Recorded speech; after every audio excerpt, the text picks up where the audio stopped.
Mr. Aslan Sadat, CEO of Institute of Human Resource Professionals, Mr. Christopher Koh, General Manager of Workplace Safety and Health Council, members of the Wellbeing Champions Network, ladies and gentlemen, very good morning and welcome to our second Wellbeing Champions networking event. Now, before we begin, we would like to thank IHRP for their generosity in sponsoring the venue for today's event. Thank you. So, next, we would like to go through some safety and housekeeping announcements. For your attention, please. For your information, there is no planned fire drill for today, but in the unlikely event of an emergency, the alarm will sound. When that happens, please remain calm and wait for further instructions. Now, if there's a need to evacuate the building, please proceed to the nearest exits in an orderly manner. For your information, the exits are located this way, to your left, and towards the entrance where you came in from. Please use the stairway to get to level 1, not the lift. And upon exiting the building, please walk towards Paya Lebar Square, which is the building next to us. The assembly point is the open space opposite Fun Toast. Also, to minimize any disruption to the session, please remember to switch your mobile devices to silent mode. So, without further ado, I'd like to invite Mr. Christopher Koh, General Manager of Workplace Safety and Health Council, to say a few words before we proceed. Christopher, please. Okay, thanks very much, Jasper, and thanks very much to all of you for coming here, supporting our. Jasper said it's the second session. Actually, it's the first session after the launch. It's the first, so some of you who maybe your first time here, actually this is where more of the content we hope to deliver to all of you, as champions, as peer supporters, as ambassadors in your own organizations. When Workplace Safety and Health Council was sort of conceptualizing this network, it was really in response to a lot of feedback we were getting from companies when we were promoting mental well-being. That was along the lines of leaders in companies, HR teams, they were feeling that, we want to support our employees' mental well-being, but I really feel like, ill-equipped. I don't know how to do it, what to do, who to turn to, how to start. And that was really the sort of starting point for our network. Individually, a lot of us don't have the answers and we don't know a lot, but collectively, we think tapping on the experience of each other, we think then there's value and there's learning, and through that experience, hopefully equip all the members to level up and have greater capability in supporting their own employees. And how we have structured this session is also in support of that, right? Joseph, our partner from Kaleidoscope, will give an opening to talk about the general framework, and after that, we will have four sort of sharing sessions or presentations from our partners. And these 4 sessions, I like to call them maybe like the 4 E's. First, what are they about? Right? First session is about equipping, telling all of you, champions and peer supporters, ambassadors within your own organizations, about the sort of skills training and benefits that members of the network can enjoy. Right? The basic level of training is subsidized also.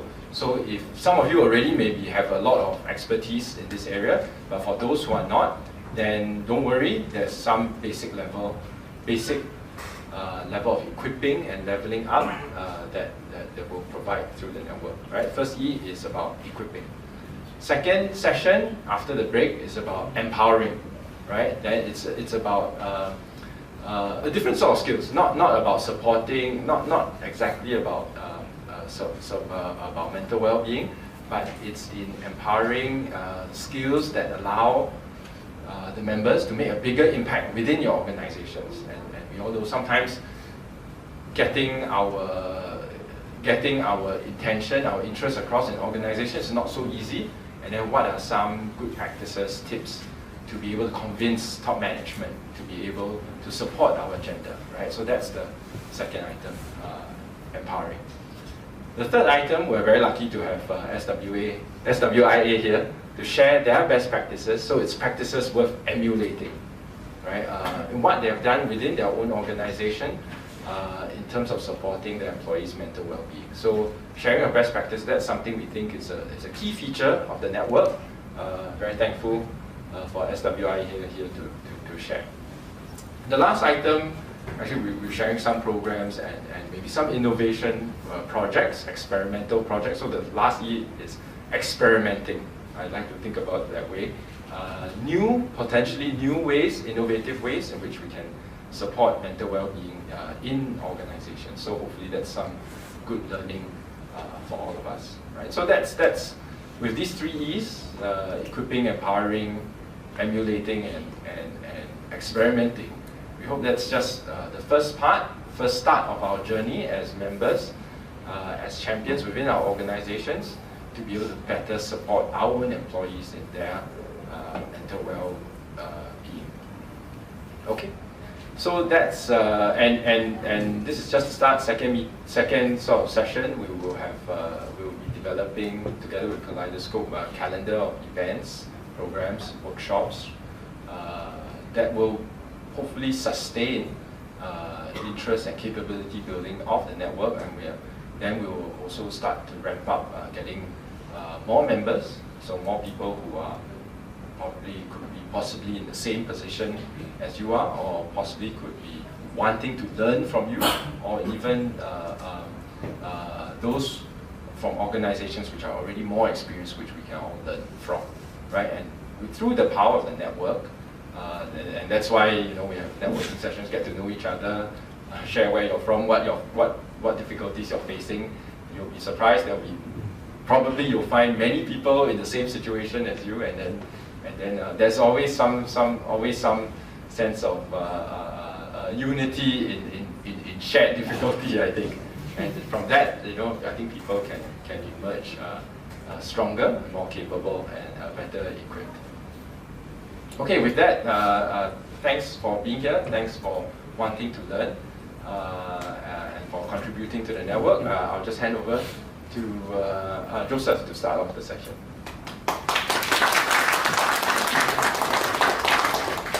Thank you. But before Joseph take over the mic, let me give an intro for Joseph. Right. So Mr. Joseph Kalaivanar is the co-founder and CEO of Kaleidoscope Labs.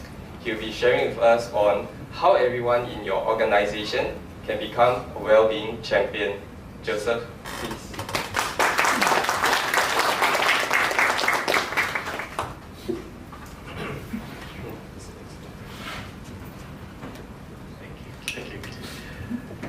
Thank you all for coming, but thank you all for smiling. For smiling. It's really heartening to see a lot of familiar faces here, a lot of friends that I've made over the years, even as I have been on this journey. And I think today I want to share with you a little bit of the journey, because I think it's important that you understand the journey. It's important that you understand the story. And so often when I get asked to introduce myself, before I had a chance to say anything, the question gets thrown to me and says, what is your name, what is your job, and what is it that you do, right? And so it seems like we're defined by what it is that we do, or where is it that we work, or what job is it that we do, right? But I think we're more than that. I think we're more than that. We're not defined by these things. There's more to us. There's more to us. And in a way, the word kaleidoscope kind of embodies that diversity, that uniqueness of each person, the colors that we all have, that we bring into any situation, whether it's at the workplace, or whether it's at home, or whether it's in our role as parents, or as caregivers, as bosses, as executives, or whatever that role may be. We bring those colors into wherever we go. right? So maybe I'll start then with a story. So my journey in this was give or take about started 5-6 years ago. You know, I wanted to do something to focus on trying to help people with their mental health and well-being. But I wasn't exactly sure where to start. Of course, at that time, and even today, people still talk about these issues, right? Challenges that they face. And I asked myself, 5-6 years ago when I started, till today, there would be a solution to this. Why does this issue or problem still exist? So, you know, I started a company. We were part of the pioneer group of Enterprise SG's Startup SG Founder Program. We came out of that, the program. We started the company. My background is in technology, okay? But that's only my day job. So I have a secret identity. My secret identity is that by day, I'm the CEO of a tech company, and by night, I'm actually a theater actor and a playwright. I like to tell stories. I think stories captivate more than facts. I think if we can tell stories that appeal and really drive into the core hearts and emotions of people, I think we can bring them alongside with us on this journey. But I am not alone in my own journey in this company as well. I have a co-founder. His name is Daniel. He's unable to join us today. But there's a good reason why.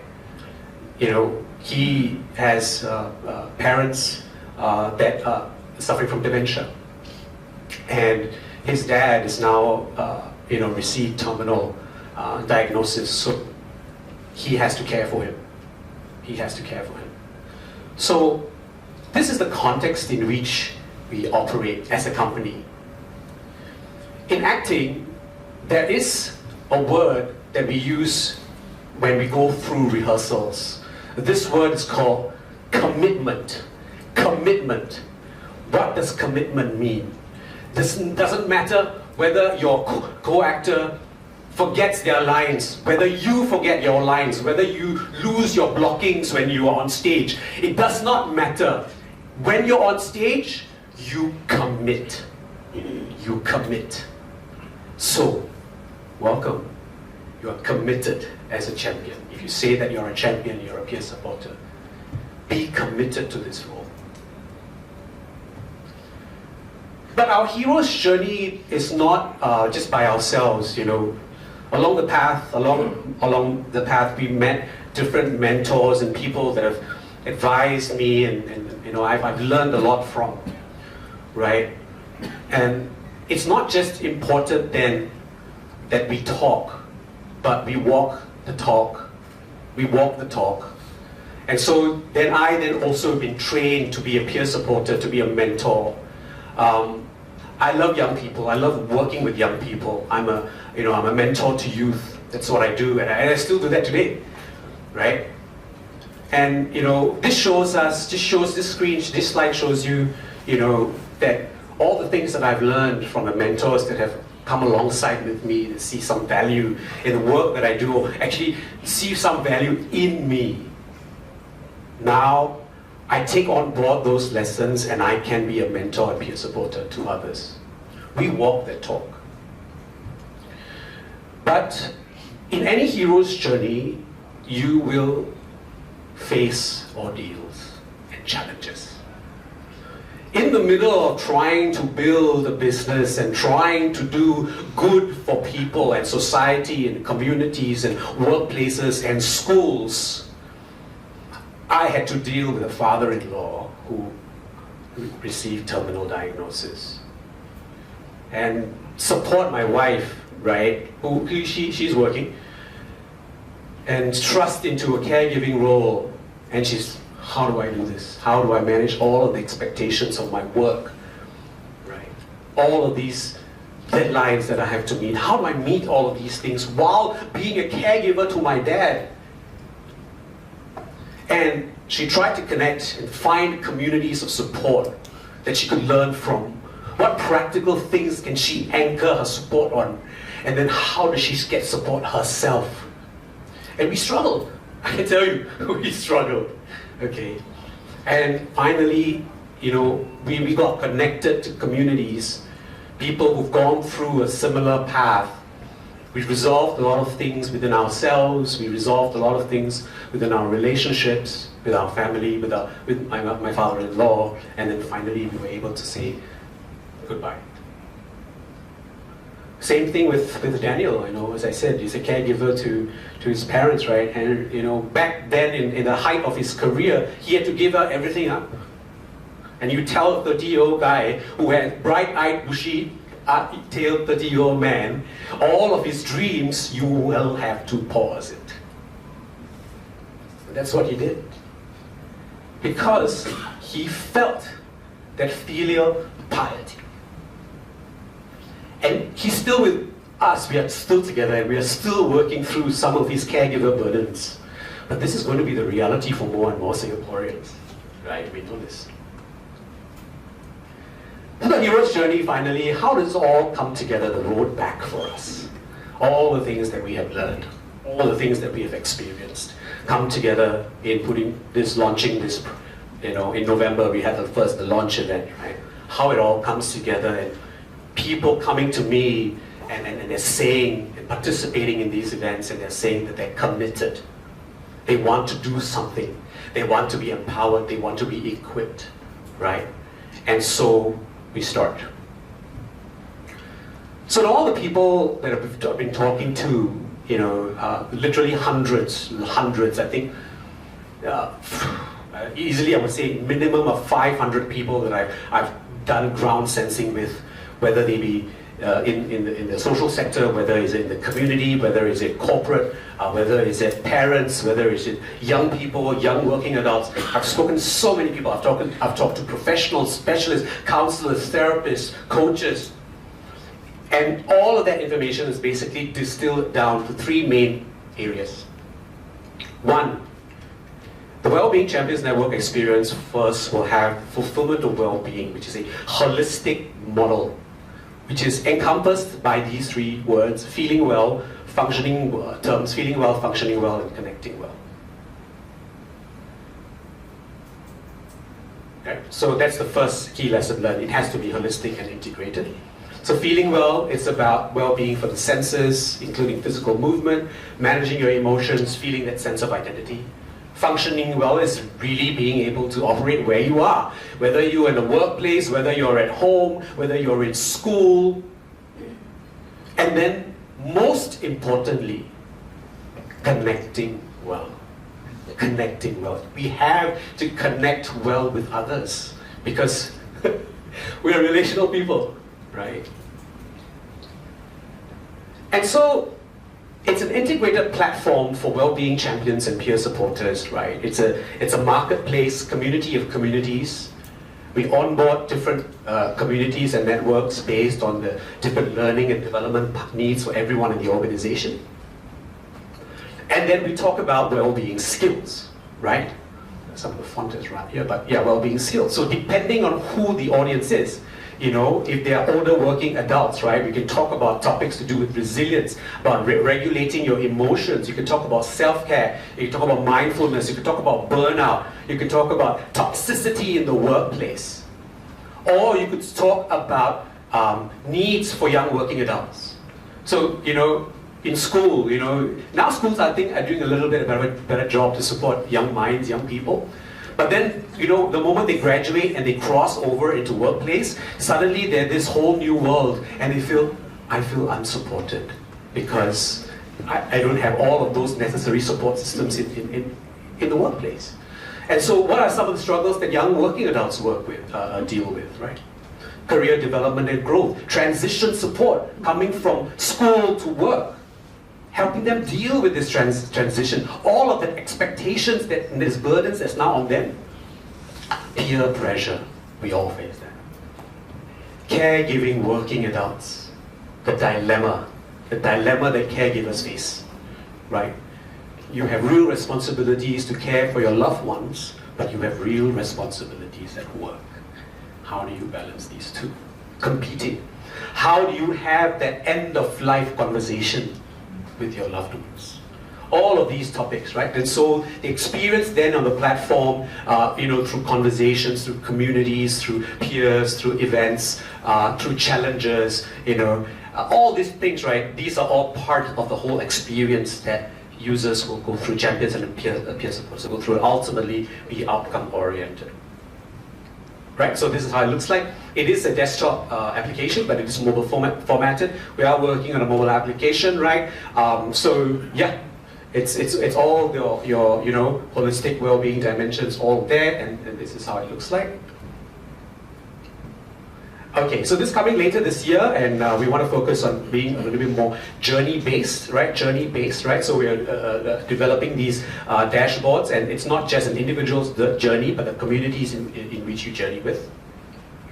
The second lesson that we learned was that personalization and customization are important, because we are all unique, diverse people. We all have that what if you ask this question, right? What well-being for me, it's very different for him, for her, for him. It's different. You get 1,000 different replies, right?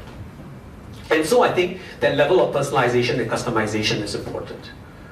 And so in communities, we are building an AI engine. We'll be testing this late this year that will form the basis of this recommendation engine to prescribe specific communities, specific conversations, specific support, okay? Overarching this also, we're looking and exploring now to possibly integrate iWork Health as a tool, okay, in this platform. Okay, so that's akan datang coming later this year. Yeah, you can sign up for different kind of events, it's handsome man here. Different kind of events that are there, and it can be in person or virtual. Key lesson learned: peer supporters can be a great asset. And I feel that peer supporters in workplaces are like an unlocked or locked asset, Everybody recommends, people say, okay, you face struggles at work, immediately you jump, go talk to a counselor, go talk to a therapist, right? But there are two or three key issues that I haven't addressed, right? Firstly, the stigma is still there, and also help-seeking behavior is not established. So if you don't talk to a counselor or therapist, would you speak to a friend? Lower the resistance to help-seeking behaviors, right?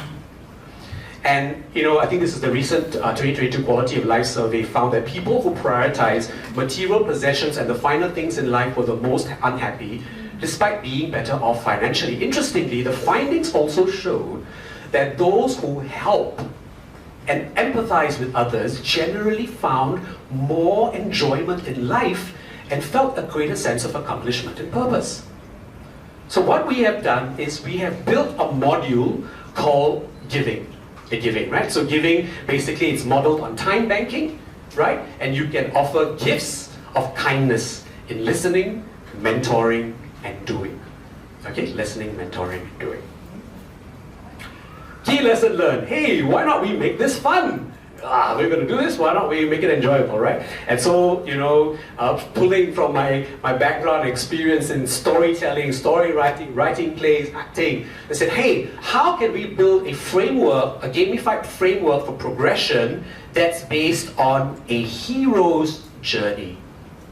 A hero's journey. So, how can we make you the star in your own well-being story, right? So this is coming later this year. There's different kind of quests that will come out, right? And we're really driving this from a story and narrative-driven perspective. And so that's quite exciting. It's coming.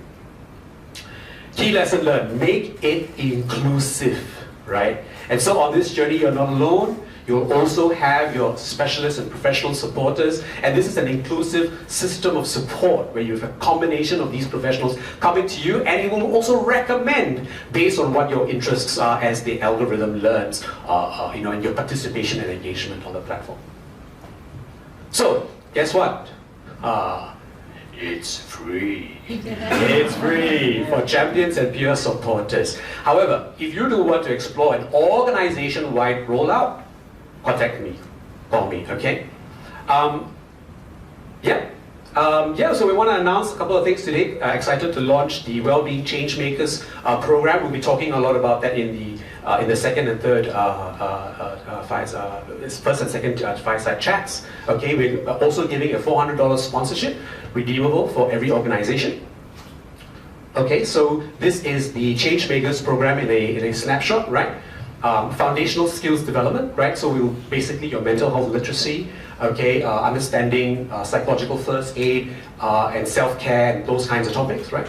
And then also providing you access to those resources and services.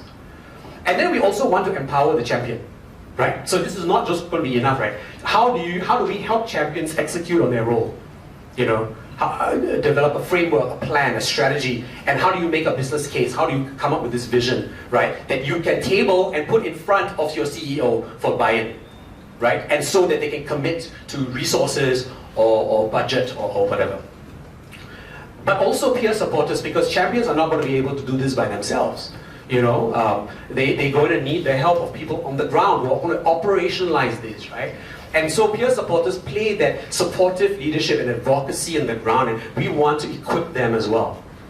But it's not just for champions and ambassadors. We are also announcing a slew of programs for your entire organization, for the rest of the people in your organization, and we'll show that to you towards the end of the day. Right, so programs for everyone. Free tasters are also available and they are redeemable. So how do you redeem? Okay, step 1. Sign up here, wellbeingchampions.sg//sign up. Okay, then what you do is complete your profile, put a photo, put a bio, simple bio. Then step 3, go to the giving module, click on this button, and you'll find all of these gifts already posted. So, we're also going to be announcing at the end of the day 2 innovation projects, very interesting. One is an AI peer support training tool, and the second one is a VR mood regulation tool. Right? So it's quite interesting. We're also looking for people who are interested to test bid these innovation projects. So, to conclude, I just want to say, this is our one chance to make a difference to the people around us. Let's make it count. Welcome to the Wellbeing Champions Network. Thank you.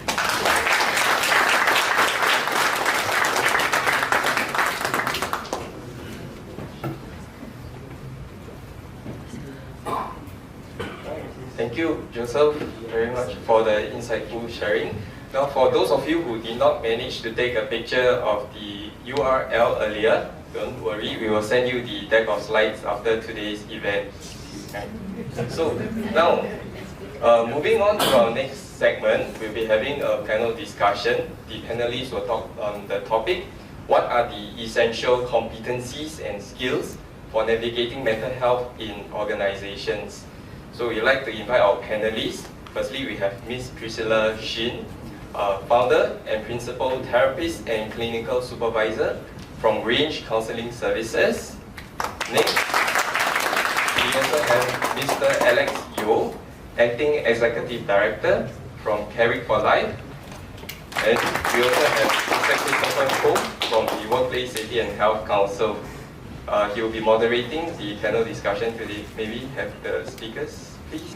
Okay, thanks Joseph for that opening segment. And then for this discussion, I really want to tap on the expertise of our 2 panelists. And on this topic of equipping members, champions, peer supporters with the skills to understand and manage mental well-being. Late last year, in October sometime, Ministry of Health released their sort of national plan for mental health and well-being. And part of that plan was a national competency framework, which sets out sort of a roadmap of the skills and capabilities which it recommended would be useful for people both in the community and in workplaces to better understand and get a handle on this issue of mental health and well-being. And the sort of benefit that Joseph talked about, which we are giving members, is that supporting their training as part of that national competency framework. In that framework, there's 3 tiers, right? So what we are what members will get as part of Tier 1, and there are 4 modules in that, and that sponsorship is good for one member in an organization, likely the champion, to tap on to get trained in all 4 modules of the Tier 1 competencies, right? So we'll talk about, maybe we'll start talking about what those Tier 1 competencies and modules in the national framework is. So maybe I can open up the floor to both Alex and Priscilla to talk about the sort of capabilities that are within that Tier 1 set of competencies, and how members can tap on resources and training to be able to equip themselves with those competencies. Okay, hi everyone. Thanks Joe for having me. Yeah, so to answer the question, we actually have 3 different tiers. So for each tier, we would have learnings about certain topics. So for mental health, for Tier 1, we have 2 sections. First one is called mental health awareness, where we really equip people to understand what mental health is. And you learn things like what exactly is mental health, what are the signs and symptoms, how do I look out for people with mental health issues. So a lot more will be shared in Tier 1's workshops. So we also do the second part, which is the self-care part. So we learn what exactly is self-care, where did this idea of self-care come from, and also how do you actually do all this self-care with a lot of teaser beats. So basically in Tier 1, it's really for you to understand more so that you are at least equipped with the ideas and knowledge. And thanks very much, Priscilla. I've just asked the team to put the slide up of the 3 different tiers, what the sort of topics are, and the 4 sort of modules under Tier 1. Yeah, so there is Tier 1. Yeah, I mean, yes, the slide is here, so feel free. The title itself actually is quite self-explanatory, to be honest, in terms of what you should expect from the learning. But the way I look at it, it's that it's not just a skill set, but it gives you a chance to connect with the trainers who have been in this field, and for you to ask them questions that you personally have.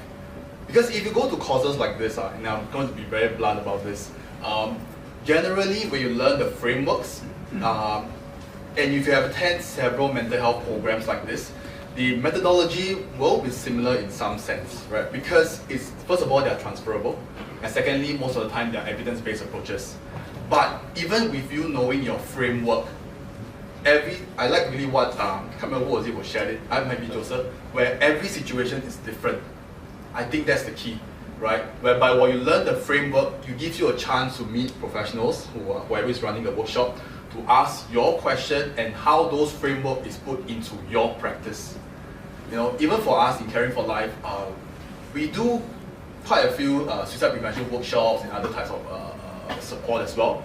Even with that, people will still call us after the training and ask us, okay, now I have this situation, what do I do?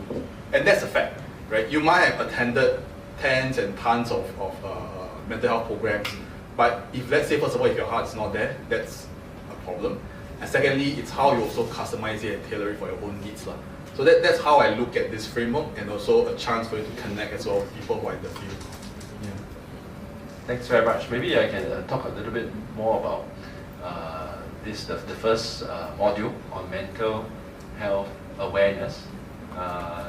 Does it seek, maybe you can share with the audience, what it seeks to do? Is it building an individual's own awareness of this issue of mental health, or is it also helping the champion build their organization's awareness of mental well-being? Okay, so for the first module in Tier 1, we're really trying to help people understand what this term mental health is and how we can, as individuals, get impacted with our mental health and also within the company. So it's really 2 ways. We really want to help people to understand because everybody has different terms of what mental health is, right? The traffic jam, my mental health affected. So it's like different people got different levels and intensity. I'm very depressed. Yes, correct. I'm very depressed. What does depression actually mean? So we want to have a more introductory term, what mental health is, help you really know it from the professional side, not just from the layman side. Yeah, so when we go through the course, you actually learn a lot of things about what mental health really is, what are the signs and symptoms, the actual things that you need to look out for, even for yourself, for your colleagues, for your bosses, all this, and even, your parents, so anyone, it will really be transferable. Yeah. And while you're learning this, for example, the mental health awareness, it helps you to identify in others or looking for a sign that's worth attention to. But it also helps to understand yourself too, right? Because as you learn to care for others, that's how you learn to care for yourself as well, right? And when it comes to causes like this mental health, most of the time you also want to try and draw a distinction between mental health issue and mental well-being. They are two different things, right? Just like a person who's diagnosed with physical illnesses, for example, cancer, they can still try to remain physically healthy, right? Something like that, right? So there's also that distinction as well. So just like the example of the train, you say, traffic, and this idea of everyone's depressed. No, there's really a clear distinction, all right? But at the same time, I hope that as we attend courses like this, for example, the mental health awareness talk, we also try to avoid the temptation to label people as well, right? Just because you know what a major depressive disorder may be about, you should resist from labeling others potentially as one. And if you do meet someone with MDD, also don't go in with this preconceived notion as well. I think that's very important. So really courses like this is really at the awareness level, but it doesn't make you a professional in diagnosis. Yeah, I think that's quite important.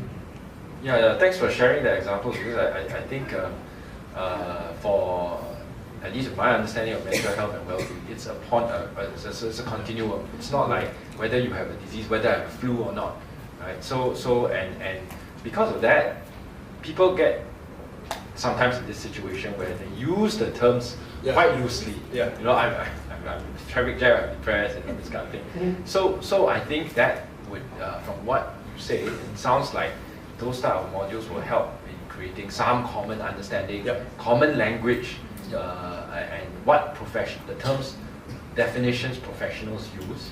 And so I think it's good that then champions can take that and share that with their organizations, and hopefully in that process also, when they build understanding, it also helps reduce stigma. And it's also part of it is a realization that sometimes many of us can face times of risk where our mental well-being is not so good, and that's quite accepted, and that's quite normal. I think that comes with understanding and awareness of how that mental well-being is. And that's the beauty of it, right? When you attend programs like this, for example, here we are looking into the workplace context, right? But it builds you up as a person, where as you learn all this in a workplace context, it also helps you even in your social life as well, your community. So earlier one of the slides that you also show about how working adults have very complex needs. So whatever that you learn in this setting actually applies for all too. It really builds you up in terms of your overall lifestyle, your person and all that. So yeah, it's quite useful. Yeah, sorry, and I think just now Alex also brought up a very good point. Like if you are experiencing some of these struggles yourself, you can actually ask questions to the professional, and then from there ask, where do I go, if I need help by myself, so the support is there, you get direction as well. So I think this is a very good streamline for you to understand and also can apply. Great, thanks very much. Tapping on Alex, your point about how it's not just relevant for the workplace, but also beneficial to the self in non-work settings. Maybe that's a nice transition to the second module on self-care. And I think many people will be interested in that. What would members expect to learn in that sort of module on self-care? So in the self-care module, it's a very interesting one because self-care is so broad, right? You buy kopi, shiok also self-care, So it's like, that one is people consider self-care and some people take self-care days, So it's like, you have such a broad term. So in the session, we'll really teach you where the term self-care comes from, the history of it, and also how do you actually do self-care stuff properly, So of course, everything, we don't want to be so rigid we do have flexibility about what works for you, what works for different people. So I think this module will be also held by a professional, a licensed professional, which will, you can ask questions and then, vary the way that you apply self-care into your life. Because like what Alex said, if you don't take care of yourself, you can't take care of other people around you. Your entire life, all the circles, the systems will be affected as well. Yeah. But for bosses out here, you need to be prepared with the notion that one of the time your staff might come to you and say, sorry boss, I need to take some self-care. No, and really, and you need to be prepared to accept that wholeheartedly, because it's important. Right? But what that means, you can communicate with your staff, right? What self-care means and how long are we looking at? Even buying kopi is 5-10 minutes, but it's a very worthy investment of 5-10 minutes to take pause. So it's not just for the champions, but even for bosses out there, you need to be prepared to accept the notion that, hey, sometimes my staff need self-care. But what that means, you all can communicate. Yeah. Okay, thanks very much. With that, maybe I can move to the sort of topic on the other two modules, supporting others within the organization, and this issue of understanding psychological first aid. Maybe you can share with the audience what that entails.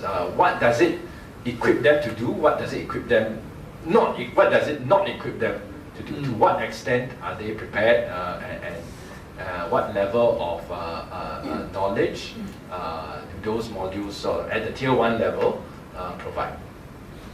First of all, it doesn't make you a professional. No, really, this is a fact as well. This is why the tiering under the National Mental Health Blueprint, and again alluding to the earlier briefing about how really there's different tier and competency. But I like to look at it also at different level of relationship, right? So for example, as a fellow colleagues, it's not the same as between, for example, a client and a counselor. It's a very different rapport, very different relationship, and therefore the way you interact is very different as well. So when it comes to courses like psychological first aid, first of all, it doesn't make you a professional, but it helps you to look out for telltale signs. Many of times, I think you'll hear some of your friends who shared, especially in the cases of suicide, it's a very salient point whereby, oh, there was no sign. You will hear that quite a lot. There's no sign. I couldn't tell the person had very well. But sometimes we do question that quite a bit, on that notion as well, because oftentimes when we try to reflect back, they'll be like, hey, actually, there might be something you could have done earlier. Right? So those are telltale signs. So in terms of courses like psychological first aid, it's really about identification and also how do you respond after that. Not as a professional, but in whatever capacity and role that you could do. Right? That's within the boundary as well, so that you also don't do what you can't do. Right? So this is what this courses like this does. And in a way, it is quite an important gap right now, because the current reaction that normally people will have, let's say if you identify someone in your workplace that have issues, maybe if your company have an EAP program, you'll be like, oh, okay, please talk to that counselor. Right? Then you continue to try and give some assurance like, oh, don't worry, you'll be anonymous, we won't know what you're going through and so forth. Not a bad advice, but sometimes we also want to ask ourselves, can we do a bit more than that? Right? And also, how does that conversation look like? You hear a lot of words like active listening, showing empathy, don't impose your values, but do you really know what that looks like? Right? I think it's a thought worth thinking, right? Especially in situations where the person might say something that doesn't agree with your belief or what you observe. I think that's something that's worth reflecting to, and that is really about what this programs like this is all about in terms of that process. And again, it doesn't make you a professional, but it also gives you a chance to connect with the professionals to ask them further questions in your own context as well. So yeah. I can just add on. So I think the idea of this program is to really help us to be more aware also lah. So when you learn about PFA stuff, is imagine you're not wearing specs, and suddenly you put on this lens, you're like, wow, okay, I didn't notice that this symptom means something wrong is happening with this person's life. I need to go and check in. So you need to have that extra thing, your radar needs to be up lah. So this course will really help you to be more sensitive to people's needs and strike up conversation, to connect with people and have that rapport to say like, hey, it's okay, let's go and seek support together. So like Alex said, it's not for you to be, wow, I'm a PFA now and all that, but it's to help you to really support your friend to go to the right kind of help that you need. Yeah. Great, thanks so much, Alex and Priscilla, for giving a little bit of texture and detail onto what champions and peer supporters can expect in terms of training that's offered as part of the national framework. At this time, where it's just a limited sponsorship at the Tier 1 level, there are plans for Tier 2, probably not Tier 2, because Tier 3 is like starting to go to the very professional, quite professional space. But these plans are being developed. Based on what Alex and Priscilla shared, do you all feel, maybe I can open up to the audience now, do you have any questions on sort of whether it's skills or competencies that you may feel that you would like to develop, and maybe they can sort of address where that can be found in the whole national framework? First of all, thank you for that. So inspired. So two questions. One is that how do we take this to corporate setting to launch this, and how do we get started to talk about this? I'm very interested because I've been asking for this for the longest time, and I think this is really good support. At least I work for a corporate, so I think we really need this sort of help. So just wonder, how do we start that conversation here? Well, I think the first step is for either yourself or your team who are supporting you, attend the training. That's at the very... How to and who to talk to. Okay. Just practicality. Right. The sign-up process. I think Joseph talked about it. Maybe Joseph, you can share. So talk to Joseph. I'll look for Yeah, it. please. I think there's also a link to show you the sign-up links for all of the different programs for these programs and the next panel as well. So yeah, it's all for you.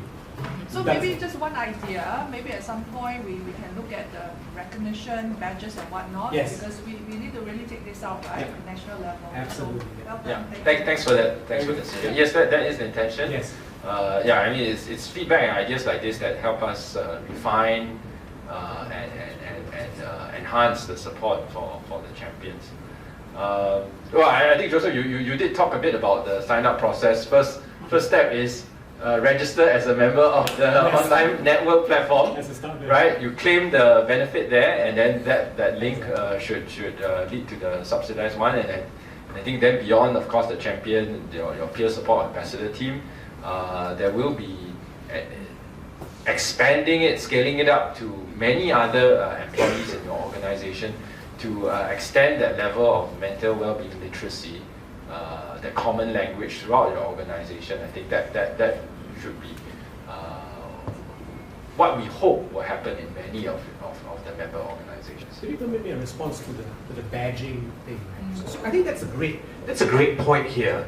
I think of course, physically, whether is it on platform or off platform, we want to be able to show some form of visible recognition to champions and peer supporters or anyone who goes through these programs or has made that commitment. Right? I said, you're committed, right? And we want to give this recognition to show that these people are committed, right? And not just that, but we can position them to the community, right, of corporates, to say, these guys are committed to this, they are now your inspiration. You can join them, this is how. Yeah. So we elevate, this movement that we're trying to start. And this is essentially what this is, okay? We're starting a movement here, right now. We're starting a movement, okay? And this movement is only going to continue to roll and gather more momentum. We want to get more people on this train. We want to get more people to get understanding of all of this, right? And I've heard so many people say, this is what we need. This is what we need, right? We need more than this, in fact, yeah? Which we'll address later. But yeah, I think that visible recognition also serves as an inspiration to those already in the network, but those who are still yet to join, as people learn about this movement. Yeah. Okay, thanks very much, Joseph. That maybe leaves me to just thank Alex and Priscilla for sharing on the competency framework. Thanks to the audience for your attention and participation. And then we'll move on to the next item in the program. So now moving on to the next segment of our event, we'll be having a fireside chat, and our panelists will be sharing and discussing with us what are the critical skills you need to drive effective well-being initiatives. So joining in the discussion, we'll be having Mr. Vincent Ang, co-founder and executive director of Solomon's Guild. We also have Mr. Ashwin Naik, founder and CEO of Mana Wellness, as well as Mr. Joseph from Kaleidoscope Labs, who will be moderating the panel discussion. Let's welcome the panelists to the front, please.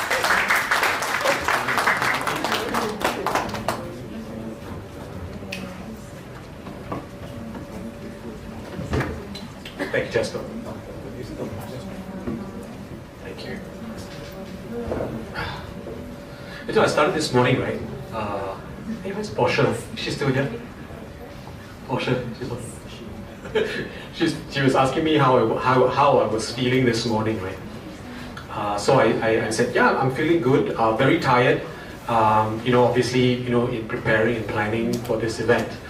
Then Portia said, Joseph, remember self-care, okay? Self-care, right? In a very inimitable style. And it's great. It's true. Sometimes we ourselves, we talking about this topic, we neglect our own self-care, actually, right? While we talk about the importance of this to others, right? So please do take care of yourselves. Okay. In this chat, I'm joined by two very handsome gentlemen, Vincent and Ashwin. And we're going to be talking about championing change, the critical skills you need to drive effective well-being initiatives. How do we step up from beyond the foundational skills? So earlier in the first panel session, we showed you the foundational skills and competencies that are aligned with the National Mental Health Competency Training Framework, right? And so that forms as the basis of knowledge that all champions and peer supporters need to have.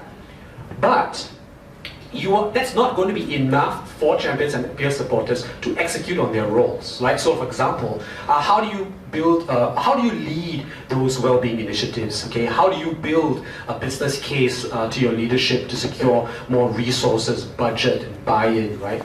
How do you roll these out, right, in your organization? How do you make it successful? Now you say, okay, I've got this event, I've got this event.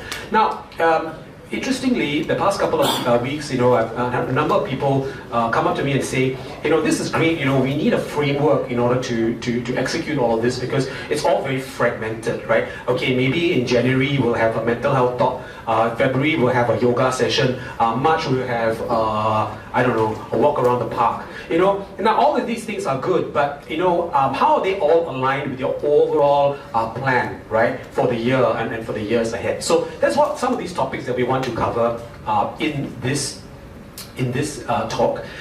Perhaps maybe I'll start maybe with the change process flow. I'm going to pose this now question to Vincent, right? We work together to really put some meat behind this skeleton of understanding what this change process flow, this framework, right?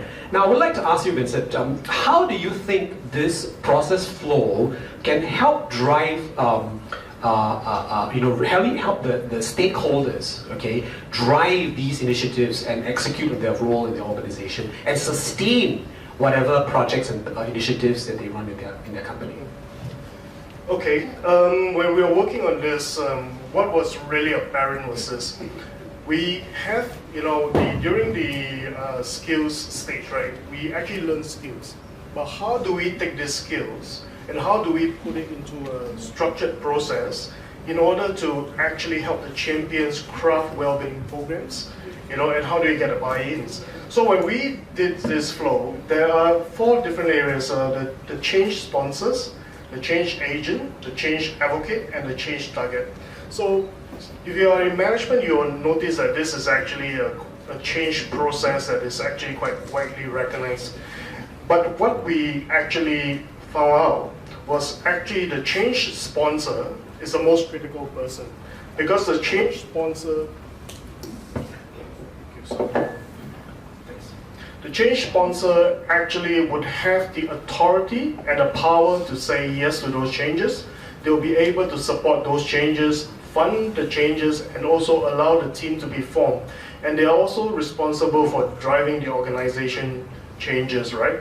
So the next step is actually having the change agent, which is the champions, which are what we are here. So sometimes when we actually want to do change and we are trying to build a case and then trying to get the approval for the case, it's like pushing an elephant uphill.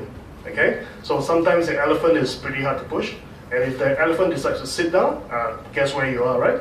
So it's not a fun position to be in, but then we need to really work on creating that, creating the environment where we get the approval and we get the buy-in from the executive to really fund and then to really promote these changes within the organization. So for sustainability, I think we really need to get the executive buy-in, then which empowers the champion, which then empowers the advocate, and then eventually the change target. The organization benefits as a whole with these changes. Thank you, Vincent. That's awesome. That really covers it end-to-end, this framework. We're very privileged to have with us Ashwin. Ashwin is the CEO of a company called Mana Wellness.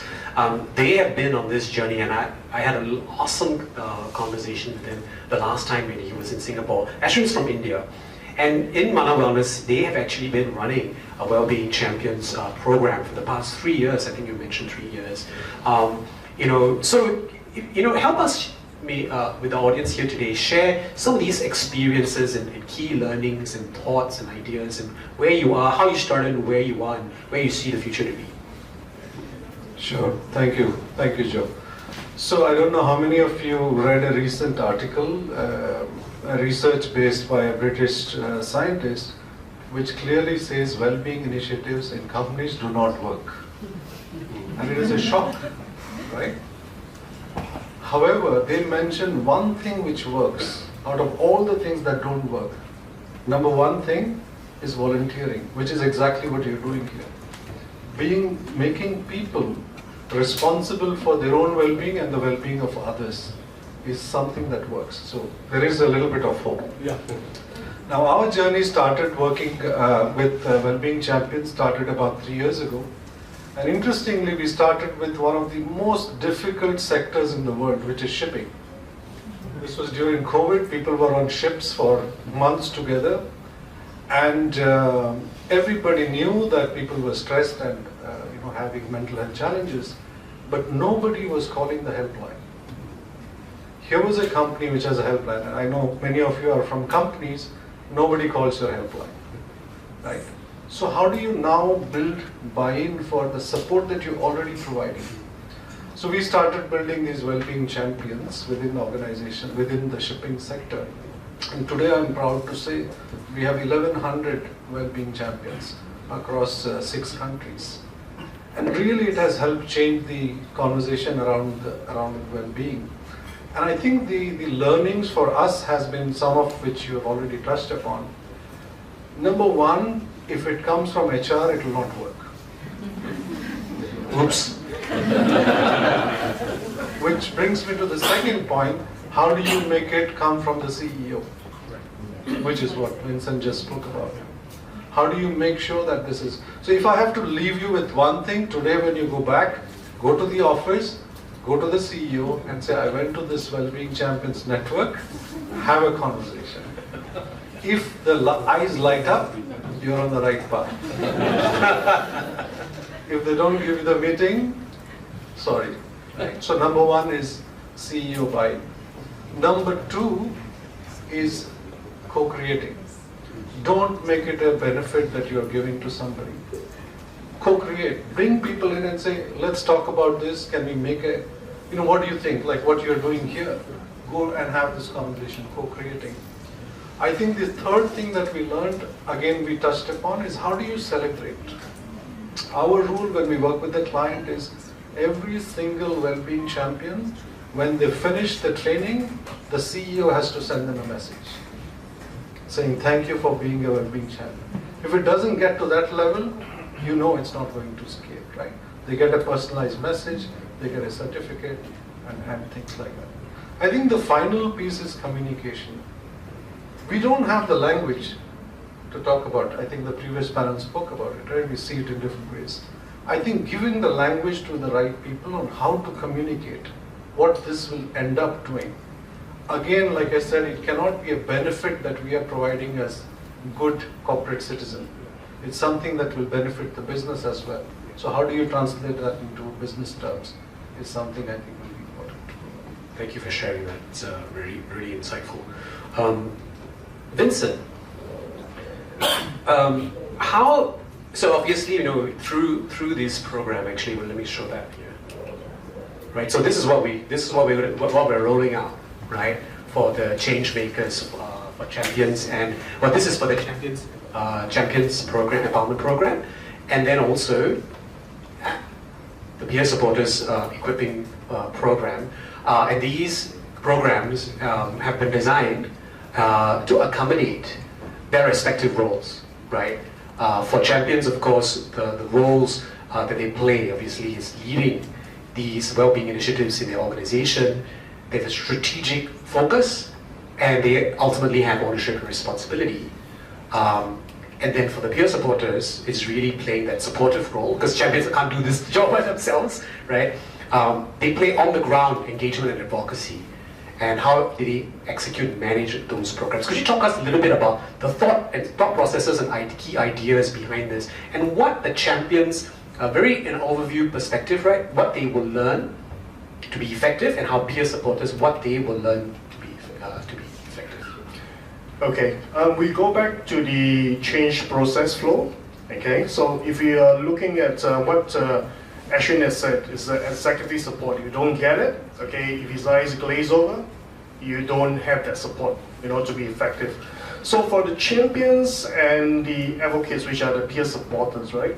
The champions' role is very important, because once you get the executive support, then you need to be able to lead the change. That means you need to be able to craft the change, create the programs, create the environment for the change, and the strategy. So you have to be at a strategic level where you have all the tools available to you to craft and make these changes happen. So in the program, what we want to do is we want to guide the champions through a quick program where they actually get all the tools, so they can create policies, well-being policies, they can create programs that make sense for their organization, and also to align the well-being programs to the overall vision and mission of the organizations as well. So it is customized, it's very flexible, but it's actually integrated into their organization. So the champion's role is very important. You need to give them the tools and the know-how to do this process. Now, when we come down to the advocates or the peer supporters, now the champion, like what Joseph said earlier, they cannot do everything by themselves. So they need a team of people that are empowered to be in a supportive role to help with this, drive these initiatives, drive these programs and the activities as well. But more than that, it's also to take measurements, because you need to know how your program is tracking. So you need to be able to create data, so that you have once with the data, you know whether you need to be making little tweaks and creating that flexibility for this program to evolve. You need to be agile, you need to be adaptable for that. So at the end of it, right, what happens is when you co-create, like what Ashwin was saying, co-create with your advocates, but also, work in with your champion. But at the end of the day, it is actually the impact on the change target, which is the people in the organization. Because once you create an environment where well-being becomes part of the organization culture, the DNA, then it makes sense for people to be fully engaged, because they know ultimately it's about their well-being, and if they can be part of creating this environment, then I think it's a win for the organization. Thank you, thank you. We will be sharing all of this with all participants, of course, after the event. Okay, Ash, I've got a slight little bit of a curveball question for you. What we are talking about here is essentially shifting the needle and creating well-being culture in organizations. That's what we're trying to do. And possibly and probably have this well-being culture run alongside a performance-driven culture, because that's not going to change. How can organizations use this well-being champions network, or all the stuff that we're talking about here, to shift this needle and create a positive well-being culture in the organization? Yeah, so I think that's a very important question, and it's the biggest challenge, right? How do you create a culture? But if you look back in history, there are certain examples of changes like this happening, and there's much to learn. For example, 30 years ago, there was no incentive or aspiration to go to a gym. Today, if you don't go to a gym, if you don't, okay, don't forget about going, if you don't have a subscription, right, you are considered outside, right? So I think 20 years from now, the same will happen with mental health. And there are 2 or 3 things which are driving this. Right? Number one, the younger generation, which is coming to the workforce today, is asking for it. Right? You cannot be an employer of choice unless you provide the right kind of support, not just a benefits line, but the right kind of support where well-being is integrated. Number 2, you cannot be a progressive company unless mental health and social support is part of your ESG strategy. Yeah. Right? The S in ESG stands for this. Yeah. Right? So you cannot be a progressive company because of that. And number 3, I think leaders themselves have realized how mindset shift has happened during COVID. And to be in a way an anti-fragile organization, you have to build the resilience of the organization. So it's a business case, right? However, it will take time. It's not a quick fix. It will take time. It will take a lot of people to work together. And I think that's why the Well-Being Champions Network and initiatives like this are very, very crucial. Because like you said, it's the beginning of a movement, and if we can draw in, particularly the senior leaders, and then, it will just sort of snowball. Wonderful, yeah. In fact, actually, we are covering some of that stuff, right? What about building, giving the why, how to build that business case, right? How to put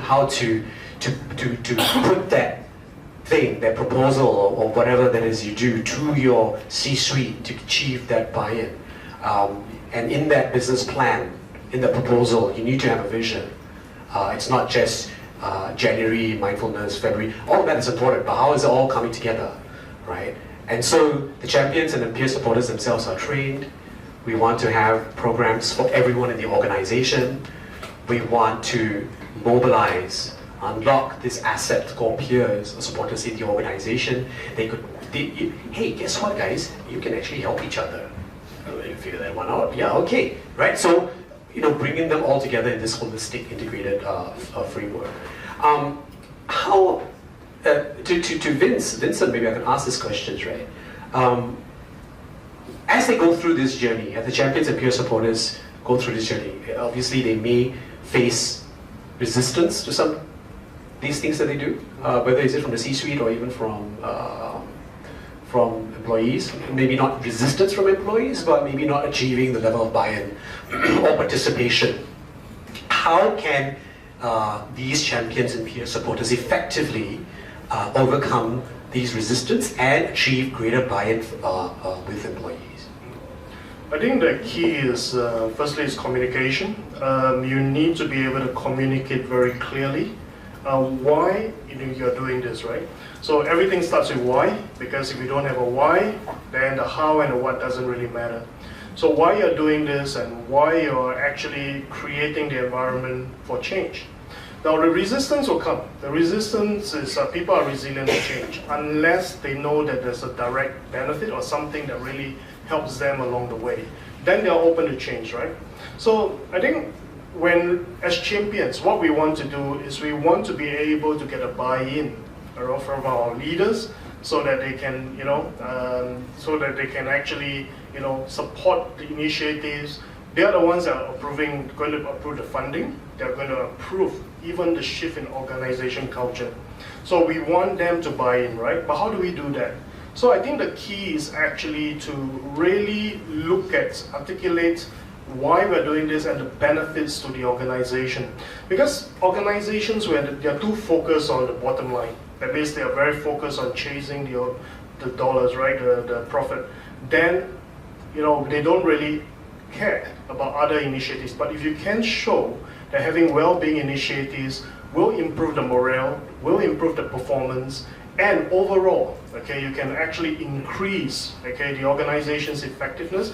If you're able to show that to the leaders, then you'll get a greater buy-in from the leaders, because they say, hey, there is actually a business benefit, but there's also a social benefit. So if we can create or rethink or reimagine a different culture for our organization, then this is a good thing. Then we can be part of the progressive nature of businesses going forward. Thank you. Okay, for this next question, I'm going to pose this to one of my mentors, Wendy, who's in the audience. Wendy is from Want Inspiration, and she's been running, she's an executive leadership coach, but also she's been running a very, very successful peer support program for many, many, many years. And we intend to bring that program to the table for champions and peer supporters. I would like to ask you, Wendy, change is happening externally. We're not talking about change makers making change, but the change makers are also experiencing change. It's about one thing to talk about care for others, but it's also another dimension to talk about care for yourselves. So my question to you is, what are some key strategies that champions and peer supporters can take to build resilience and adapt to these organizational changes while they are leading these well-being initiatives? Okay, thank you, Joseph. Hi, everyone. What comes to my mind is there's a psychological model called transition model, and my background is psychology, right? So I've been using psychology in organizations for more than 20 years. And so as a peer supporter, understand that when an organization goes through changes like merger, acquisition, or even a leader having a new role, we go through transition.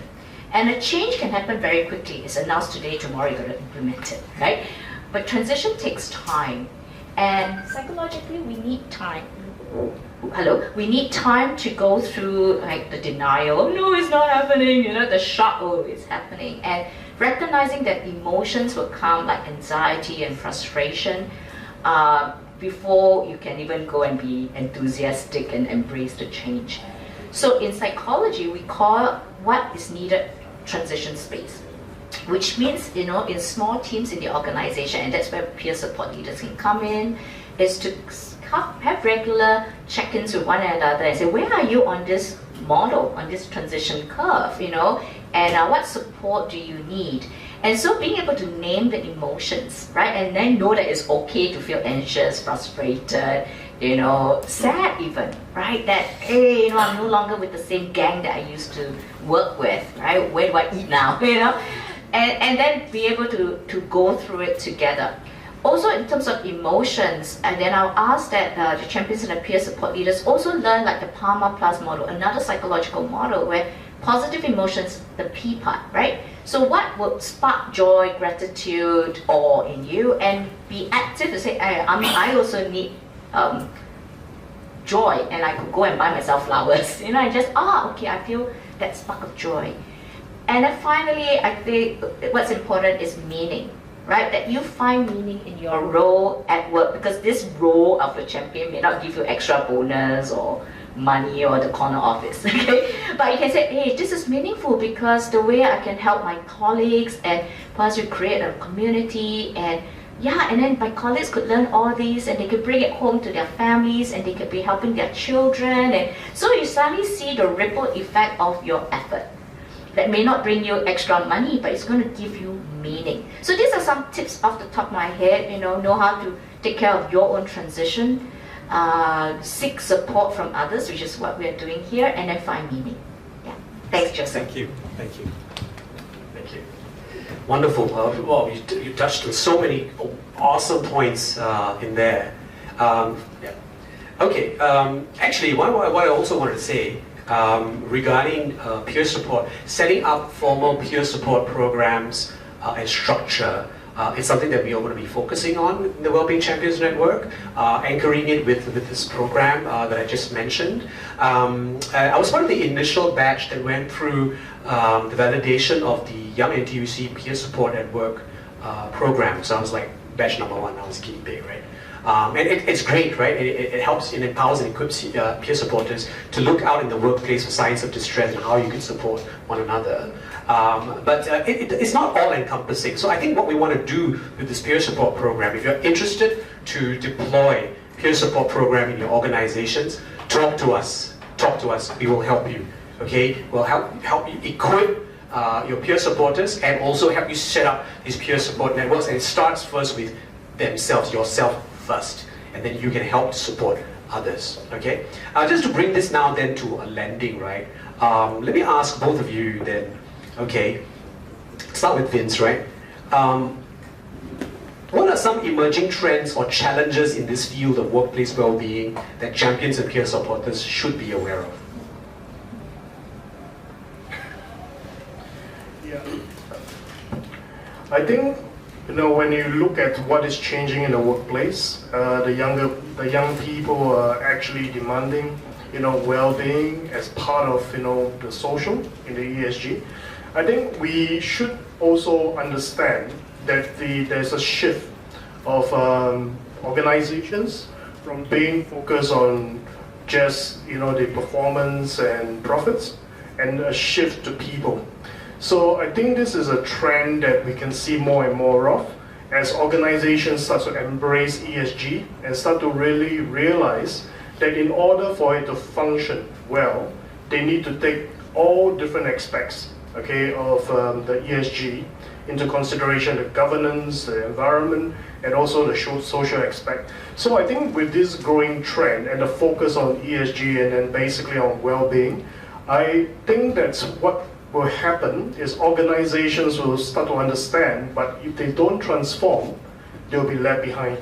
Okay, and then as organizations get impacted by talents leaving them, for companies that are doing the right thing, then they will start to either change or they will cease to exist, unfortunately. Perhaps the same question. Yeah. So, after shipping, we started working with aviation. And I want to share some real challenges.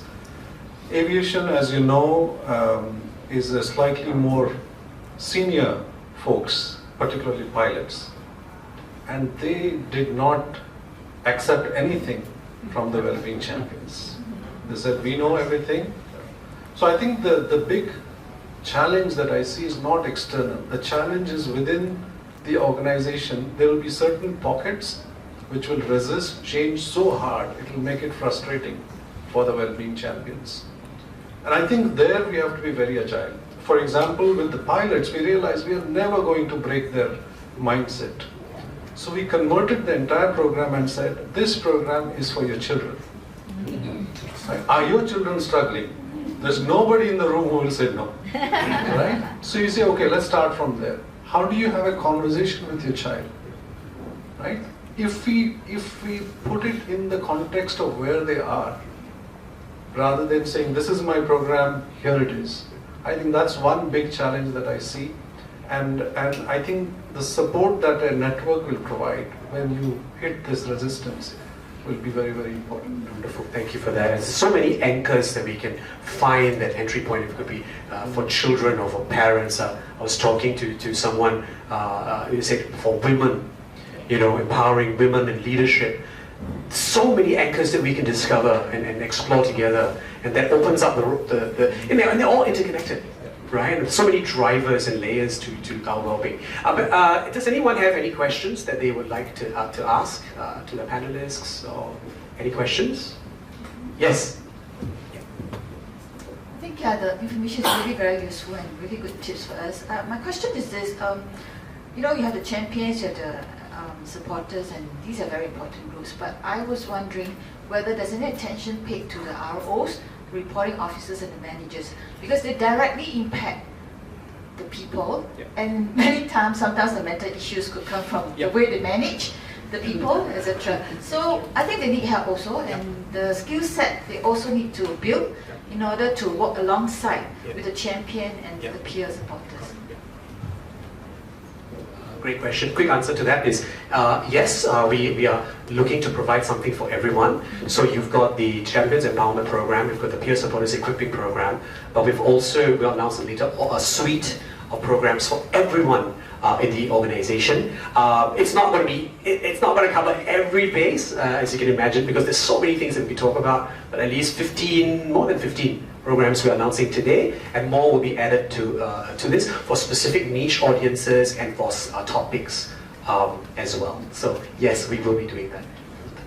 Yes. Hi, Molly. Thank you for the inspiring speech. I saw the programs, the champions as well as the peer support, right? My question is actually, do I know whether I'm better as a champion or I'm a peer? So that maybe I'll make it more simple. Does it mean a natural leader should be a champion? If I'm not a leader, I have to be a peer support, because I will get questions from my employees, right? Or is it interchangeable? What's the difference? Or should we collapse it into one? Because for me, I want to advocate everybody's a leader, right? And then as a leader in the champion network, then we still have peer support network. So I just want to hear from the expert, what is the best way? What would success mean? Yeah, for rolling this out. Thank you.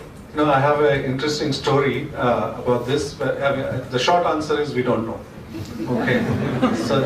But coming from the shipping sector, we thought the people in authority would be the best champions, at least some authority, right? So we started, and then we realized it was a terrible mistake.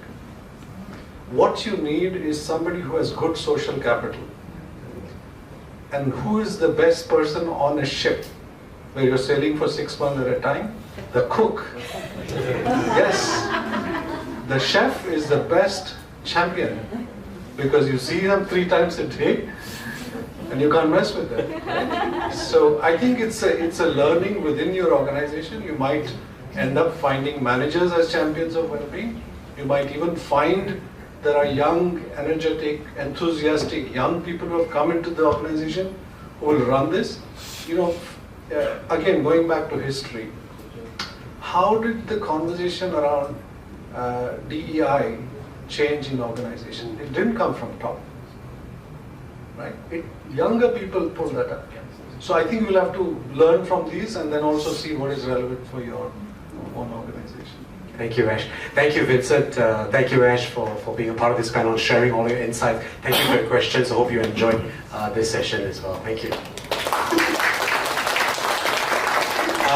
Sorry, I just wanted to say that if you want to join in the conversation, you can scan this QR, okay? There's a lot of things, conversation threads that are going on in there.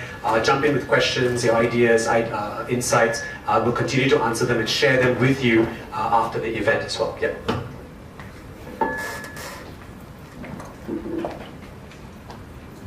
Okay, thank you very much, Mr. Ashwin, Vincent, and Joseph. So for the last panel discussion for today, let's hear from a company what's their perspective on workplace mental well-being journey. So today with us we have SWIA Private Limited. So let us welcome Mr. Horn, General Manager for Airport and Infrastructure, as well as Mr. Benjamin Lee, Project Manager for Airport and Infrastructure, to the front please. And we also have Mr. Joseph, who will be moderating the session again. Busy day for you. Thank you.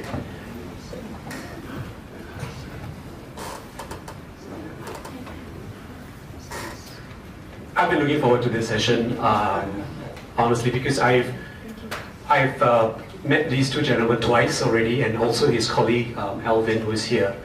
And I was just so moved with, how SWIA is approaching this whole topic and how they have really created this kampong spirit, in their organization, right? So here in this topic, we're talking about from kampong spirit to championing well-being, how SWIA builds a thriving workplace through shared purpose and mental health support. Perhaps to kick things off, I would like to invite Mr. Hon. I think you would like to give a backstory on SWIA as well. Yeah, once again, we thank you for the WSH Council to invite us today to share a story. I don't really like to go to presentations, and I don't trust meeting as well. But at the start, probably a short introduction for us. We are contractors, road contractors. We only work in the airport. So we are good only on airport, or airfield, or the runway, or the taxiways. We don't patch a hole outside the expressway. Other people will do that, so not us. So we work in a very weird environment. I used to tell myself I'm a hotel employee.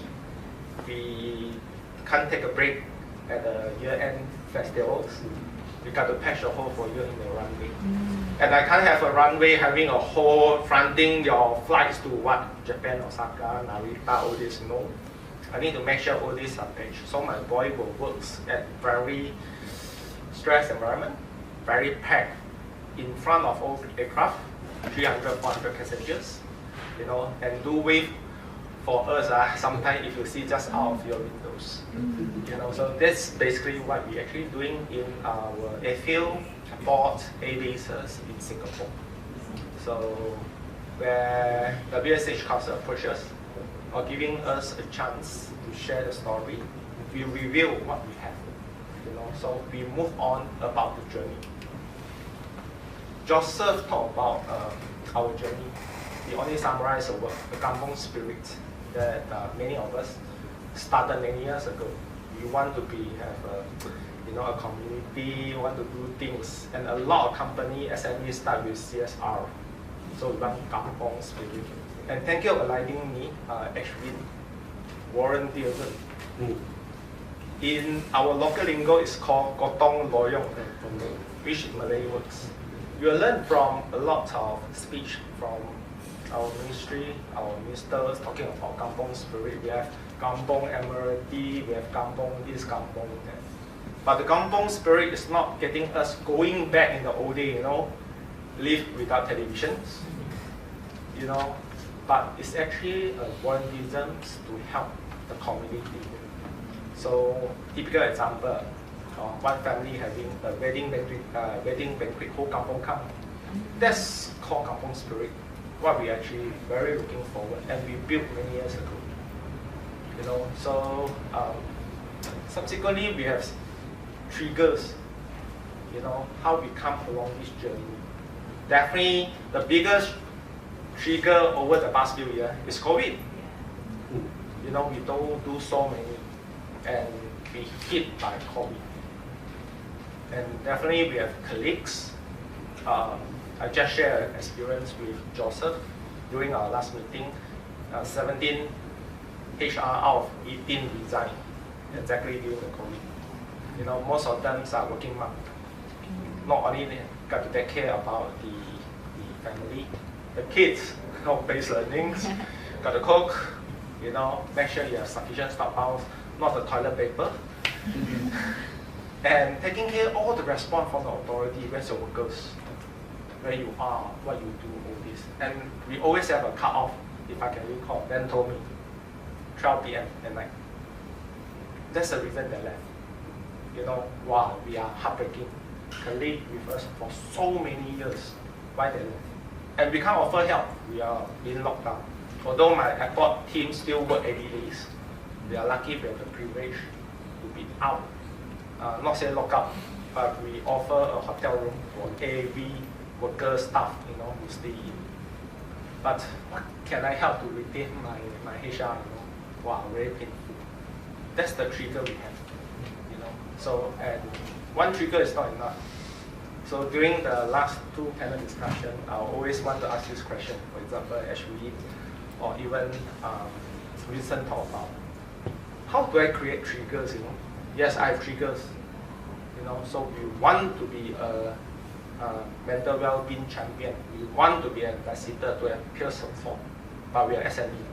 We are the same as yours. The boss is always saying, come, retreat. My retreat is coming for a stage. First thing, strategy. Strategy for what? Productivity and profit.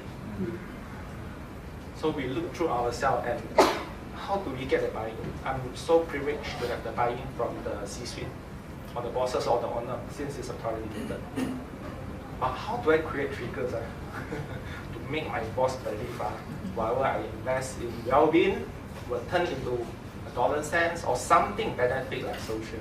And thank you for the highlighting from the previous discussion. I learned a lot today, and I definitely want to have strategy to move on, to create more trigger for them, so I can roll out not only ourselves, the company, our other business unit here, as well as some other close partners, friends who has been enrolling in the same program. But perhaps we want to talk is most important the culture, and you definitely need some good chef. So what I pick out, Hon is a good chef. I cook for my colleague every week. Sweet soup, we have sweet soup in the Telegram. Share what I'm going to cook today. I have sugar cane in the office, chop, show them the processes, and how do I cook a sugar cane with chestnut sweet soup. And I think my colleague Ben, during this past year, he tried to be a baker, a lot of cooking. Nothing to do with Ben's cookies. And that's lovely, you will bring into the office to share with your colleagues. So reduce the chocolates, please. So I think being into a well-being journey, we want to learn about creating awareness. We are not there yet. We want awareness for everyone, not only the target, the people, and we want to create more awareness from the sponsor as well. Sponsor, I always believe is a key important support for this program. A couple of days ago, Alvin attended a Kiwish program and covered a little bit of well-being, and he shows shocked because in the seminar, it looked like well-being is a total reach program. It's a safety issue, safety team, contractor, safety is important, our top priority. So let my safety manager go an arrow or spearhead the so-called well-being. Then he talked to me, Hon, we are so lucky you hit, not hit. But I believe we really need to get the buy-in, like what Vincent covered. The buy-in, and I'm keep thinking strategy to get buy-in. I get a buy-in this year, I probably get a buy-in for the next 3 to 5 years. How do I get a sustainable buy-in? That is in our blood. The growth trend company trained us to be sustainable. Not only in contractor life, and we have very least women in construction industry, but we support them. From 9% about 5-6 years ago, we started SWIA. Today I have 24% of lady in construction industry.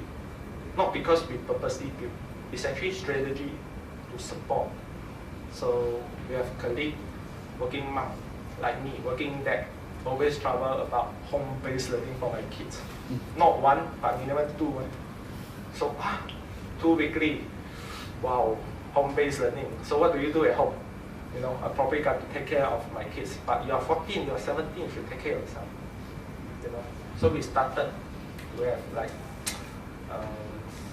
flexible working hours. I tell my staff, make it flexible, just report out. And your flexible working hours tap to your kids' home-based learning, definitely. So that you do not need to apply leave or spend all this. And what is leave application post-COVID, post-pandemic? That's the one we ask ourselves. But on top of that, we also need to ask ourselves, as a contractor, my workforce, 60-70% are foreign workers. There are another groups of my boy or my brothers in the old day where I need to take care. They need to see, Mr. Hon, can I have some masks from you? Because during COVID, you can't get masks, even for their family in Malaysia. Some worker in India, Bangladesh, and my Burmese colleague, lack of resources. So we have to find ways to squeeze out a little bit of our resources to get SIM posts to deliver to them. Then I'm so happy to have some co-workers like Ben, Elvin to support me. And they are actually one of my triggers because we care. CARE is not simple, but we can. We care how we can actually move on, but we are so-called the lucky or unlucky group. The reason is, over the past few years, about our K or Kampong program, we see some improved retention for the staff. We seen the absenteeism reduce, the planned holiday reduce. By the way, you know, boss, next Sunday I'm going. Next Friday I'm going MC. Okay, MC can plan. That's what I'm looking for. Okay, and improve. And this actually turned out to be very good during COVID, so that our team can just move on, because as a young team in my organization or SWA, this SME, our average age is 38.6 cut off today. For a general contractor, an average of 47 to 60 years old. Our average year of service is 8.3 years. You know, so that C-suites or the boss always want us to spearhead some of the programs. For example, digitization. My worker had better handphone than me, boss, flip, you know, all this. So the adoption of technology, all this is really helping us to communicate, to speak out more. So we are also youngest group right before COVID, having 100% notebook until supervisor. So COVID, grab your notebook and the charger, you can go home. That's it, finish. Rather than like other company like my wife, she's my classmate, civil engineer, she's my soulmate. Together, she worked in very big listed company. Got to order Grabs for every staff to bring the desktop home. Wow, amazing. And they actually put one man inside the office, stay in the office to manage the team viewer. What? You still want to have one colleague stay inside the office throughout the whole COVID period? Wow, stressing. I don't want to join this type of company, I tell myself. And I try to avoid that happening in micro company as well. You know, so we are so delightful as one of the youngest SME, you know, so we spearhead all this and try ourselves. So actually we really don't know what it's called mental well program. We only know what it's called Koto Royong. Every time volunteer ourselves. Like what the event today, volunteer no problem. Come and share with specialists, come and share with all the peers having same problem in the industry. Thank you. Thank you for sharing. Awesome. I think Gautam Royal means it takes a village, right? I think it means something like that. It takes a village. It takes a purpose. It takes a purpose, yeah. To benefit a community. Yeah. Yeah. How, some questions for you. What were some of the key differences you saw? Because you've been doing this for a while now, pre-pandemic, now post-pandemic for a while now. What new things, what new needs for employees do you see coming up in this post-pandemic workplace? Where do you want to try? Maybe I first want to mention that we do have the luxury for our company to be able to carry out all these things, because when you see the CEO buy-in, different levels to process and the volunteering. So for us is that, I guess the last two sessions that we actually had with Joseph was more of a consultation and consolidation on whereby I'm doing this. Oh, you mean that's mental well-being? I didn't know that. We've been doing that for a few years without knowing what we were doing. And furthermore, I believe that companies are probably at very different levels of mental health well-being. Maybe you have companies with a toxic culture, you have companies with people, for example, our workers, perhaps you have a language barrier. Because once I do have this language barrier, it's really difficult for people to even understand what you're talking about, and let alone talk about this mental well-being. So, which of course what we hope to do is to actually empower the workers to increase the language, to actually empower them not just in terms of communication, but to have the confidence to actually talk to people. once you actually learn more, it's much easier for them to actually communicate. And I'm sorry, you go back to the question again. What evolving needs you see from a well-being perspective post-pandemic? Okay. So I think Mr. Shin now mentioned regarding the next generation of people. So personally, for me, what happened was that we did have some discussions with our newer batch, like to say Gen Z people. So with very different needs. I want to work 9 to 5. I want to work shorter hours, get higher pay. Not to actually stigmatize this, because everyone will have this kind of needs. Everyone will have these needs in a changing environment. As for the adult group, having this families, children, home-based learning. So many different generations all need this. So for me, as the baseline, we do have an issue of, if I ever have another situation, this person coming in, what do I do? How do I speak to this person? How do I handle them as this peer support? Yeah. And what are the questions I should say? What are the questions I shouldn't even probe on? Because this is really a one-time thing. If the person actually comes to you, they probably believe in you, trust you enough to actually look for you in the first place, or actually open to actually talk about all this. And there's really no second chance on this. I need to make sure I get it correct the first time. Once I lose that confidence and the relationship with them, then perhaps I won't be able to get the person to talk to me again. So I believe all these courses later, where we seem to be lacking it. We are doing all the events portion and the discussion for all the people who are very willing to participate, willing to volunteer. But the portion that we are lacking in is, how about the people that are not? What do we do to actually tackle this and support and help these people? Yeah, to increase our retention and productivity. Yeah. Thank you for sharing that. My next question, I'm going to stick with you for a moment and we'll go back to Mr. Han. Recently, I know you went through the Peer Support as a Workplace program. What drove you towards saying, hey, this is something that I want to learn and want to equip myself on? What drove you to that decision? What did you learn, and how do you think you can apply those skills in your workplace?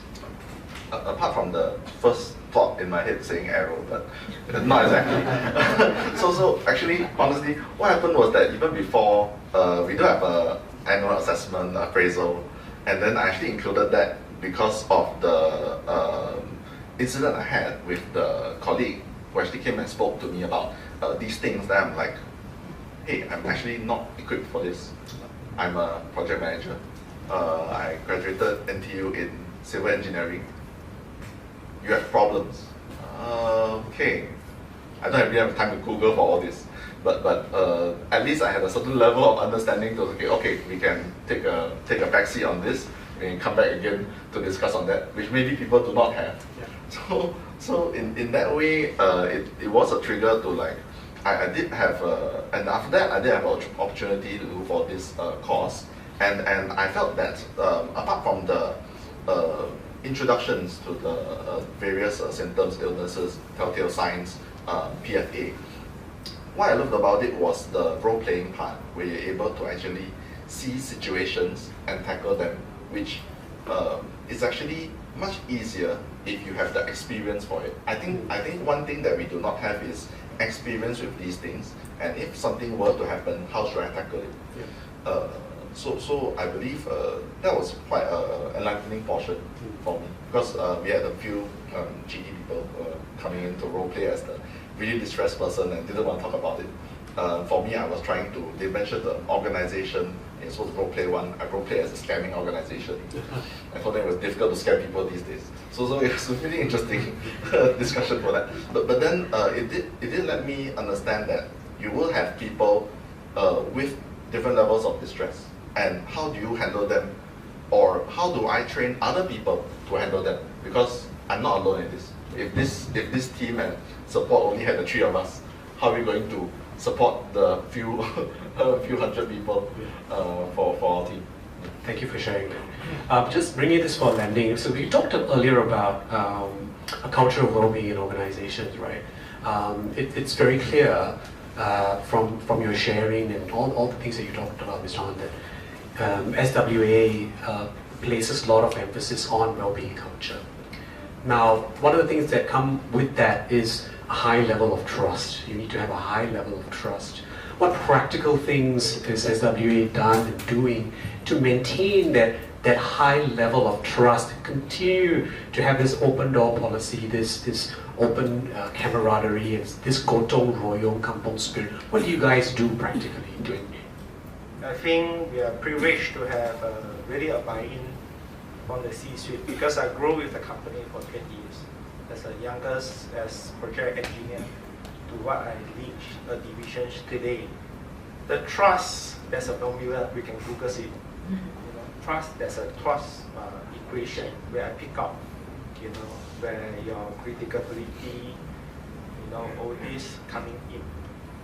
And always trust your people, plus build trust continuously with your C-suite. Bring them in your events. For example, we have a year-end appreciation because of the budget issue, like actually a slim profit, so you might not organize D&D like what you did previously. So we get a hood in, we get a public store, putting all our staff, putting my CEO, putting my ED into it, and see we can do with limited budget. And the result is awesome. The result, you get more buy-in from other directors, other top management, as well as your staff. Because they see something different. You are no longer getting somebody done sings on the stage to entertain whole group of people. And the trust is quite in person, trust me. Small message, like what Alvin and Ashwin just talked about, that is important. And therefore, I didn't know. Post-COVID, frankly speaking, I sent every staff a birthday cake when they are locked down. I didn't know that helped for 2 years continuous. I personalized every Christmas gift for them. And I planned very early. Frankly speaking, I'm sourcing file for my Christmas gift 2024. I'm prepared already, all this. But like what Ben mentioned, we do so much, but we don't know what we're actually doing. And today we are consolidated and happy that the WSH Council rolled out this mental well-being plus the portals. At least we know what to share on our journey. And trust me, that I don't know still happen today. Hon still don't know what we can do better with limited budget. So the buy-ins are important. Boss, I need some money. And I tell you how much I'm going to spend. I will make sure this is going to happen. I'm still looking for mechanisms, to how to calculate the benefits. I speak with Chris just now, to tell boss, let's invest a little bit more in well-being, not only us as an SME. We did a growth company, we have many SME. Let's do it right, one shot. I think that is important, so that the trust will build over time. Without time, I can't trust you. Most of the time, most of the messages are scammed. How do I trust you? Give me a link, click in, I'll become a well-being ambassador? Nah. But in person, over time, short period or a longer period, I think trust can build. Yeah. And always build trust with your staff first, not the boss. Then you get a buy-in from them, you get support, then you move on. I think that's important. Thank you. Does anyone have any questions for Mr. Han or Ben? Anything you want to share or anything you want to glean from? Yes. Yes. Hi, so from a construction company. So I'm quite curious how it actually works, because the migrant worker, they only off on Sunday, and they always say that I'm very tired, I just want to stay in my dormitory, I want to do video call, they don't want to come out. Then office people always say, oh, I just want to go Monday to Friday, Saturday, Sunday I don't want to come out. How do we do the CSR or any gathering together, how to overcome this problem? First thing, again, get the trust from the workers. How do you do it? You don't do on Sunday. Just get an off day anytime. 7 o'clock, 8 p.m., 9 p.m. Drop by a surprise visit to the dormitory. I walk to their dormitory, and see the environment they live in. You need air purifiers, because they hide a lot of onion, potato in the cupboard.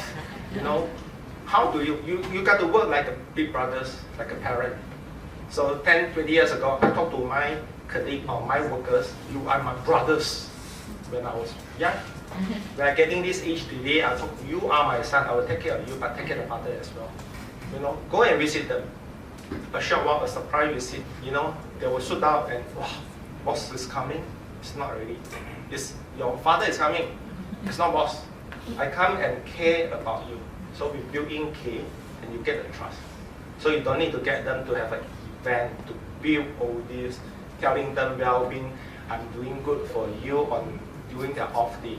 Don't need. Do it in a normal day. Yes, we need to just spend a little bit of time out of our working hours, but we can do good. So I work midnight, I work in the day, round the clock, 24 hours. So night worker, I visit in the day. Day worker, I visit at night. Since I have some night works as well. Finish my night work at 3 a.m., what do I do? Go dormitory. They're definitely there to do something. Go and care about them. Then you get buy-in. Also, they will step out in front of you when there's a crisis. They will step out in front of you to help you to cross the bloody 200 pothole a night where we have rainy season nowadays. The workers are very hardworking. And we care them to give them special the raincoat, you know, so that buy expensive 3M raincoat for them. Trust me, they work harder. Nice. I want to cover one point actually. It came out quite strongly when Yue Pan and myself came to speak to you. On our second visit, you took us through the Samwoh, the showroom, the gallery. The office. The office, yeah, exactly. It's a very smart building, by the way. And you know, there were some scenes where you showcased your volunteer work that you do with staff. My question is, how is fostering this sense of purpose through community service and social connection play a part in upholding the well-being in your organization? I mean, earlier I talked about feeling well, functioning well, and connecting well. Connecting well is about giving and connecting with people, participating, caring for others. How do you see in SWIA participation in community service, building that social connection to improve well-being in your organization? I think, firstly, we will need, for what I personally feel is that we need some sort of mindset change. I don't want the first thing to see my subordinates or my workers and for them to be fearful of me, to be scared of me. When I come over, I want them to be excited to see me. So this is a very different situation with people. We are not maybe not willing to go down to the dormitories over the weekends, maybe not to see the workers or their current living situations. If possible, I would want to visit them over in the evenings, bring some food, bring over, see what they need, see anything. So one thing I want to share is that during COVID period, that I went to make a decision and told my boss to say, hey, I want to get sponge beds for all the workers, because they are all been working sometimes for 24 hours because of emergency works, and all this they are very grateful for it. So the thing is that lost my train of thought again. The most important is a sense of purpose. We discussed how to correct. build. I think when we helps. Japanese have one word, started with I, Ika, something like that. The sense of Ikigai. The sense of purpose are important. It always need to trigger, not because of champion or the sponsors. You know, why I need to live like this. You know, the why thing, the sense of purpose are important. So you got to build D1. Yeah. You know, employee enrollment program, get the people to understand us, to get the new employee or the old employee to review why we are here. So, and again, SWIA is just a look factors. You know, the forefather or the shareholder or the founder, two passed away, one still with us, always tell us we are here to build the root for the grandchildren. You know, we can't make a fortune as a builder. If they want to make a fortune, we already go into property 20 years ago. We are enjoying 20 over years ago. They only want concentrate just to do pavement. You know, who care about contractor doing pavement? We always dump rubbish in the road, especially your condo, trust me. And then they put the interlocking bricks on the top. And why do they need people like us? We call ourselves doctor of the road. You know, anything pavement.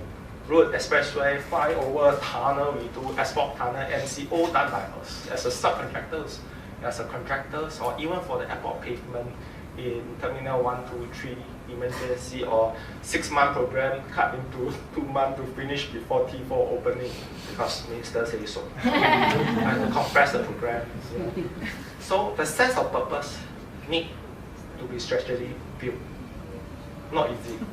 You know, to tell them, look, Kampong spirit, remind them, Koto Royong, please come volunteer, donate your blood, hair for hop, cut my hair, shave for botak, still need to donate money as well, I talk to Christopher, and do needy home. So the CSR, we believe, the sense of purpose can create from a little bit of CSR, volunteer work, and care program, quarterly food days for the colleagues. You know, tell them why quarterly food day. We want you to be stay healthy. And the next default is you'll have a coffee session with me. I will not let you choose the drink really. Teh kopi, or kosong, or less sweets, or siu dai. This is going to be default. So I think the sense of purpose is important in the company, especially small company, easy to roll out, so that you get some benefit and show in your investments into the well-being, and then you can roll out with a help for the portal, the platform, industry partner like you. Yeah. Wonderful, thank you so much. I told you it was a very heartening story that they have gone through a journey. Please put your hands together. Thank you.